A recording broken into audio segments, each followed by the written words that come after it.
Market crash हुई और इतना बड़ा क्रैश सेब की मार्केट का हमने इससे पहले कभी नहीं देखा था। और इसमें जो मेन कारण है वो मैं यहाँ से उल्लेख कर रहा हूँ।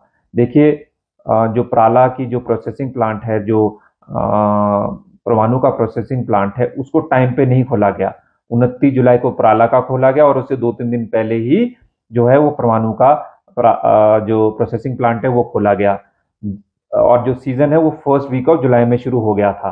तो उससे क्या हुआ, जो सी ग्रेड के सेब थे वो मंडियों में जाने लग गए और मार्केट शुरू में इस वजह से क्रैश हुई। और लगातार जो प्राला का इशू है प्रोसेसिंग प्लांट का, वो लगभग 18 से 20 दिन बंद रहा और बार बार वो बंद होते रहा इंटरवल्स में, जिस कारण से सेब जो है वो मार्केट में गया। दूसरा विषय जो हमको लगता है कि सरकार को मैनेज करना चाहिए था।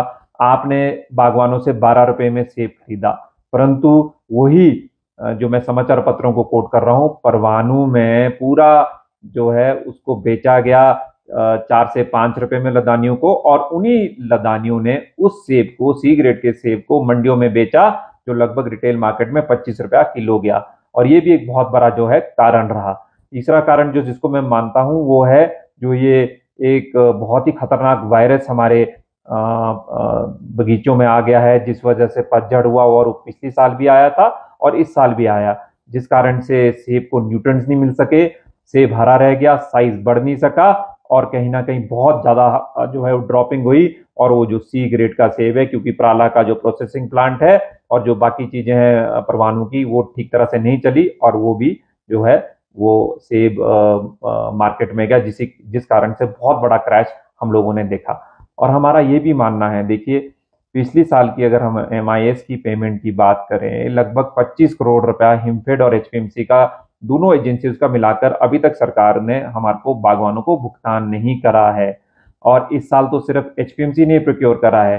जब आप सेब जो सड़कों पे सड़ रहा है, जहां से आप बोरियों में उसको सड़ा रहे हैं, मेन रोड से आप उसको नहीं उठा पा रहे हैं और उसको प्रोसेसिंग प्लांट में नहीं ले जा पा रहे हैं, उसको बेच नहीं पा रहे हैं और जूस नहीं निकाल पा रहे हैं, तो उस कारण से जो एचपीएमसी का लॉसेस है वो बढ़ते रहेंगे। जब वो बढ़ेंगे तो कहीं ना कहीं एचपीएमसी को पेमेंट्स में बहुत दिक्कत आने वाली है। अगर आप जूस बना लेते, आप जैम बना लेते, बाकी आप कंसंट्रेट आप जो है वो सेब का बना लेते प्राला में और परवाणु सब्जी मंडी, परवाणु प्रोसेसिंग प्लांट में, तो कहीं ना कहीं एचपीएमसी की आमदनी होती और आमदनी के बाद वो हमारे को जो है एमआईएस की पेमेंट इस साल की देती। परंतु आपने एचपीएमसी को पूरी तरह से जो है लॉसेस में डाल दिया है। और मैं इस बात को फिर चता रहा हूं सरकार को कि इसी कारण से, क्योंकि एचपीएमसी लॉसेस में जा चुकी है, बागवानों को जो उनकी एमआईएस की पेमेंट है इस साल की, वो नहीं मिलने वाली।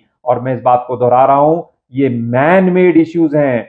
सरकार चाहती तो इसको रिजॉल्व कर सकती थी, सी ग्रेड के सेब को मार्केट में नहीं जाने देती, आप प्रोसेसिंग प्लांट को ठीक तरह से चलाते, आप सेब के बाय प्रोडक्ट्स बनाते और उसको मार्केट में बेचते, तो एचपीएमसी की आमदनी भी होती और साथ ही साथ जो है वो बागवानों की पेमेंट भी होती। मैं चार्ज कर रहा हूं कांग्रेस गवर्नमेंट को, उनकी पूरी इनएफिशिएंसी की वजह से, इनकॉम्पिटेंस की वजह से आज बागवानों को ये दिन देखना पड़ रहा है, जब सबसे बड़ा ऐतिहासिक फॉल जो है वो हुआ है, मार्केट का क्रैश हुई है, मार्केट सबसे निम्न दाम हम लोगों को मिले हैं और साथ ही साथ एचपीएमसी को आपने लॉसेस में डाल दिया, जिस कारण से अब हम बागवानों को पेमेंट मिलना भी एक बहुत बड़ी समस्या होने वाली है। धन्यवाद।